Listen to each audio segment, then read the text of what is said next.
안녕하세요. 좀 전에 소개받은 한미하품의 최창주입니다. 이 세부 과제가 주로 맡은 역할은 AI 모델 정확도 향상을 위한 양질의 데이터 제공입니다. 그래서 그 양질의 데이터 제공을 위해서 수행한 내용들을 말씀드리도록 하겠습니다. 특히 2000년도에서는 앞서 파스텔 연구소에서 말씀 주신 것처럼 데이터 전처리를 위한 데이터 일관성 확보를 위한 표준화 연구를 중점적으로 했고, 그것을 어떻게 했는지에 대해서 자세히 말씀드리겠습니다. 그걸 말씀드리기 전에 저희가 타깃이 ADMET 예측인데, ADME 분야가 조금 다른 데이터랑 좀 특성이 달라서 이 과제에서 양질의 데이터 기준을 정하는 게 좀 중요하다고 판단했습니다. 그 특성이 어떻게 다르냐면, 독성, 안정성에 대한 이슈 데이터라면은 GLP 기관에서 기본적으로 수행하게 돼 있죠. 규제 기관에서도 철저하게 관리하고 있기 때문에. 그래서 그런 데이터라면은 상당히 신뢰성이 이미 갖춰져 있을 텐데, ADME 같은 경우는 저희가 어떤 기존 특성을 이해하기 위해서 수행하는 것들이기 때문에 좀 회사에서는 빠르게 알아봐야 될 이슈도 있고, 스크리닝 목적으로라도. 그러다 보니까 이런 GLP 기관에서 수행한 시험에 요청하지 않기 때문에, 그걸 꼭 필요로 하지 않기 때문에, 특수한 경우를 제외하고는. 그래서 데이터 퀄리티 이슈가 더 많습니다. 그래서 요거를 이제 보여드린 거는, 우리가 어떤 기준을 우리가 지금 생각하고 있는지, 물론 모든 데이터가 저렇게 팬시하고 나이스했으면 제일 좋겠지만 ADME는 그렇지 않다라는 것을 저희 이해하고 싶어서 짚고 넘어가고 싶었고요. 근데 제가 가지고 있는 기준은 그렇습니다. 저렇게 자동차라는 데이터를 원한다면은 저렇게 바퀴 4개 달리고 유리창 제대로 붙어 있고 헤드라이트 제대로 있고 잘 굴러가고 잘 쓰고, 사실은 요거를 저희가 원하는 겁니다. ADME 같은 경우. 그런데 실질적으로 저희가 자기 반성을 하게 되면은 저희 한미하품 내에서도 제너레이션된 많은 데이터들이 휴먼 에러들을 많이 담고 있고 오류들이 많습니다.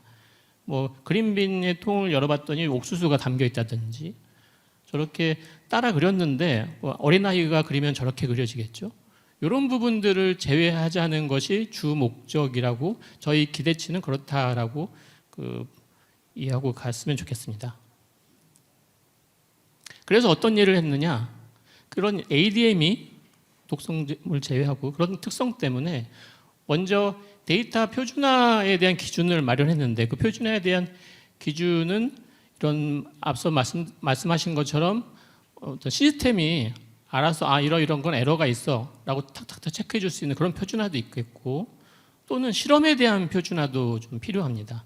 그런 부분들을 다 고려했다는 부분이고, 그리고 그런 것들을 서로 소위원회라든지 협의체를 통해서 논의된 내용을 저희 내부 데이터는 어땠는지, 내부 데이터라는 건 지금 실험한 데이터가 아니고 아카이브되어 있는 한 10년 전, 거의 20년 전에도 실험한 데이터들이 있기 때문에 그것들은 어떤지 다시 다 리파인하는 내부 데이터 점검을 했었고요.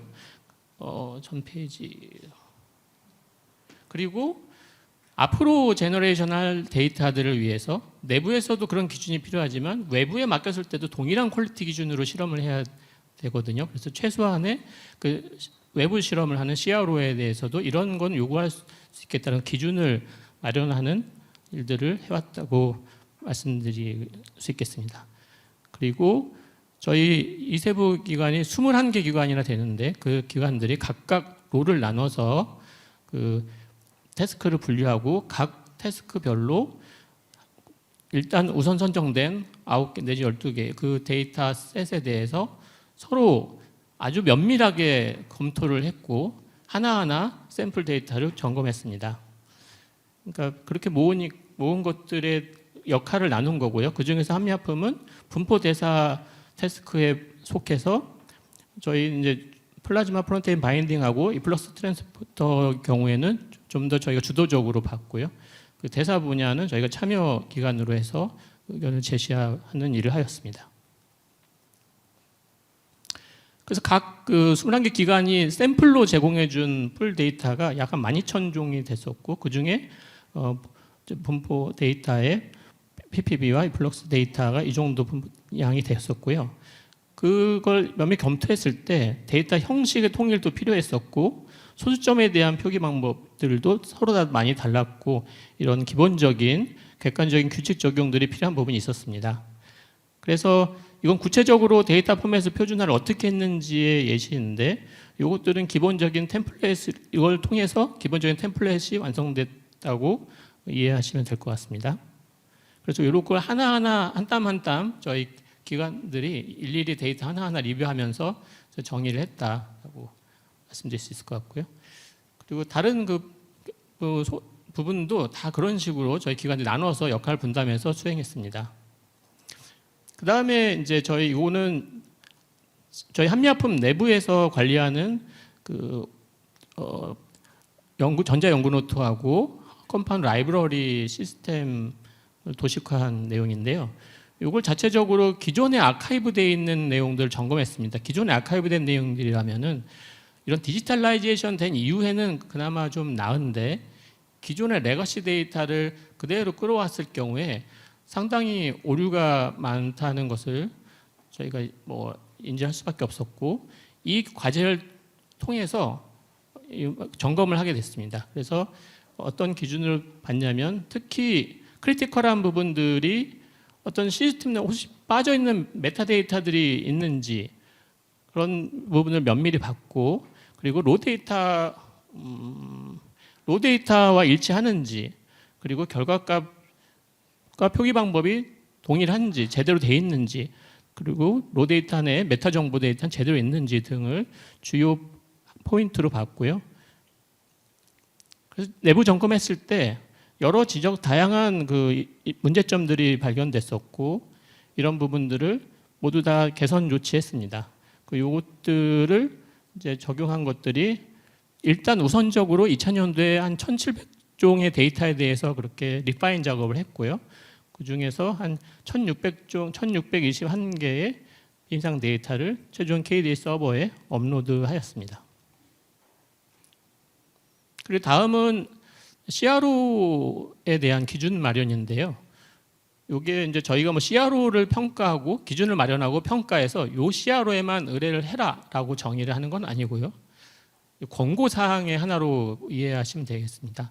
그래서 일단 CRO에 대한 기준은 전년도 1차년도에 마련을 했고요. 그 이후에도 계속 사업단에 요청을 주시거나 직접 주신 내용을 바탕으로 해서 이제 이 기준은 QA 소위원회를 통해서 만들어진 거고 거기에 다 협의를 한 내용이기 때문에 그 기준을 따르기로 했고 거기 중점적으로 본 부분은 물론 CRO 비용이라든지 언제 얼마나 빨리 해주느냐 이걸 본 건 당연히 아니고요. 이 데이터에 대한 관점만 봤기 때문에 그 CRO가 제너레이션 하는 데이터의 어떤 무결성이라든지 어떤 기초 자료랑 잘 일치하는지 그런 부분 중점적으로 봤고 그 다음에 이제 그런 기준을 가지고 평가를 했을 때 일단 의뢰받은 건들이 한 10건 해외 기관까지 해서 한 10여 회사가 됐었고요. 거기에 대해서 일부는 저희 평가 기준에 좀 못 미친다고 판단해서 부적합 의견을 드린 바도 있습니다. 이 의뢰한 결과에 대한 자세한 내용은 K-멜로디 포럼에 다 올려뒀고 CRO 평가 기준도 다 올려놓은 상태입니다. 그 주로 이슈가 되는 부분은 기초자료 점검 부분이 미흡하다든지 어떤 서비스 영역이 한정되다든지 문서화가 미흡하다든지 하는 항목이 되겠습니다. 물론 CRO마다 제공하는 서비스의 영역도 좀 달랐고요. 이건 참고사항으로 보시면 되겠고 다시 한번 말씀드리지만 요거는 이 CRO에만 의뢰를 해라라는 뜻은 아니고 필요한 경우가 있으면 또 추가로 요청 주시면 추가 점검을 하도록 하겠습니다. 마지막으로 과제를 이제 2000년도를 돌이켜 봤을 때 여전히 이런 데이터 표준화라든지 내부 점검에도 불구하고 한계점이 있고요. 그런 한계점 중에 가장 큰 3가지를 적어봤습니다. 물론 있을 수밖에 없는 기관 간 데이터 이질성이 여전히 좀 문제인데요. 그 데이터 아무리 표준화하더라도 서로 그 실험하는 방법이 좀 다르다거나 하기 때문에 어떻게 이걸 노멀라이제이션 할 수 있을지에 대한 고민이 좀 필요하고요. 예를 들면은 컨트롤 물질을 같이 한번 실험해 본다든지, 그리고 데이터가 쏠려 있는 경우가 많죠. 그 모든 실험을 다 하는 건 아니니까 한 물질에 대해서. 그리고 누락된 데이터가 있거나 아니면 잘못된 데이터 때문에 결손이 있을 경우에 이거는 그 검토를 해서 과제가 진행되면서 이 전체적으로 뭐 어떤 일부 잘못된 데이터들든지 아무리 해도 노멀라이제이션이 안 되는 데이터는 아예 그 아카이빙되어 있는 아카이빙되어 있는 물질을 전체 받아서 의뢰를 한다든지 해서 데이터 보강이 필요하겠다고 보이고요. 마지막으로 중간에 저희도 자가 점검했을 때 여러 이슈가 있듯이 각 기관별로 서로 다른 퀄리티 레벨이 있거든요. 이것을 기본 베이스라인은 서로 맞춰야 되지 않나 보고, 우리가 자체적으로 자가 실험을 하든 외부에 의뢰를 하든 같은 수준의 퀄리티 레벨은 맞춰야 되기 때문에 이 과제를 통해서 궁극적으로 저희가 좀 더 신뢰할 수 있는 데이터를 생성할 수 있을 것 같습니다. 이상으로 발표 마치겠습니다. 감사합니다.